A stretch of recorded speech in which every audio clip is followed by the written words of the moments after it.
Chapter 5 covered an approach that measures the content of media called content analysis. Content analysis is a summarizing quantitative analysis of messages based on, but not limited to, objectivity, design, and validity. To start a content analysis, a unit of analysis must be determined.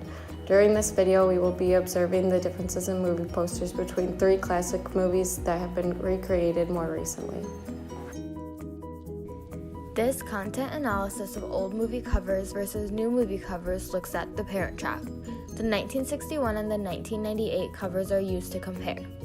This analysis looks at the placement of text and visuals on the covers. The newer cover has the Parent Trap written in the center of the cover.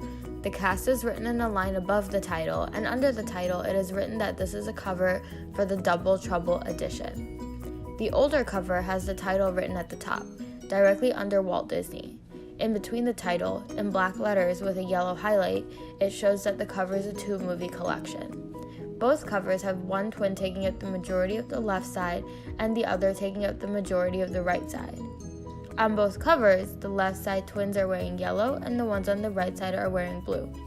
The way the twins are placed on the newer cover, their lives look more divided because of the white background dividing their images.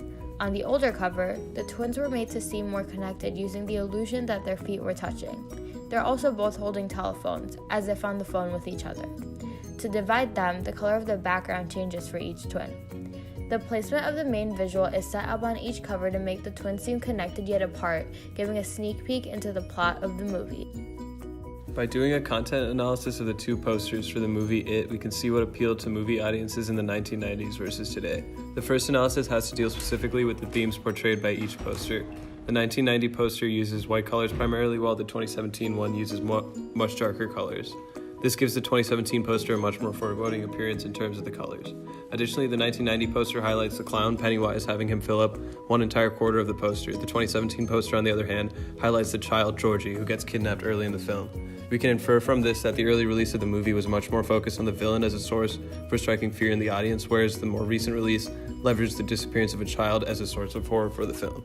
Secondly, we will look at the layout of text placement on each poster and looking at differences that impact the audience decoding of the advertisements.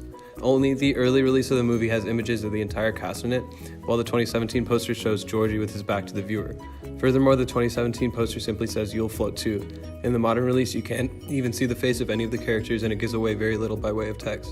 In the 1990 poster, all characters are shown, and there is a tagline: "The master of horror unleashes everything you were ever afraid of," aiming to shock rather than shroud in mystery. With movies released 22 years apart, analyzing changes in posters is important. When analyzing the movie posters of Jumanji, released in 1995, and its sequel, Jumanji: Welcome to the Jungle, released in 2017, some similarities can be seen even after 22 years. The first analysis, and the most striking, has to do with the visuals and characters in the poster. The original Jumanji includes Robin Williams holding up the board game, while the newer version includes all of the 4 main actors. The original takes place in a town, with the board game taking up most of the space, while the new version takes place in a jungle, with the focus being primarily on the actors. Both posters, however, include animals, with rhinos being in both of the posters. The original appears to be darkened around the borders to highlight Robin Williams and the board game. The new version doesn't even include the video game cartridge, even though it's an integral part of the movie. The original takes place during the day, while the newer version takes place around sunset. Another interesting aspect between both of the posters has to do with color and overall feel. The original poster includes more color and makes it seem like it's being marketed more so as a family fun adventure and more kid-friendly. The newer version has less color and seems more serious, especially when analyzing the actors' faces. Both of the movie posters have a different feel to them, while also having different colors, the original being more colorful. It is apparent that both of the movies had a different approach in regards to marketing, even though the posters both include animals and are in the same universe. The content analysis uses quantitative data to make up hypothesis and to draw a conclusion based on a set of variables.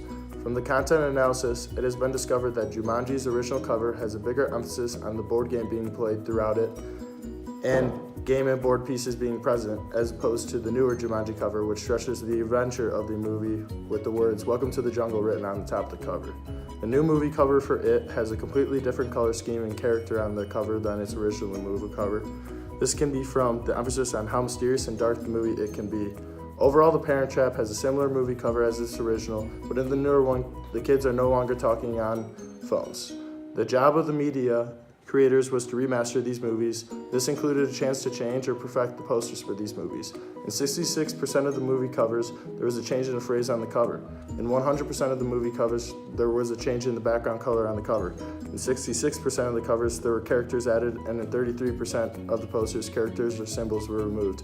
Overall, this content analysis summarizes that the original movie covers had success, but changes were made to the movie covers in order to appeal to a modern audience.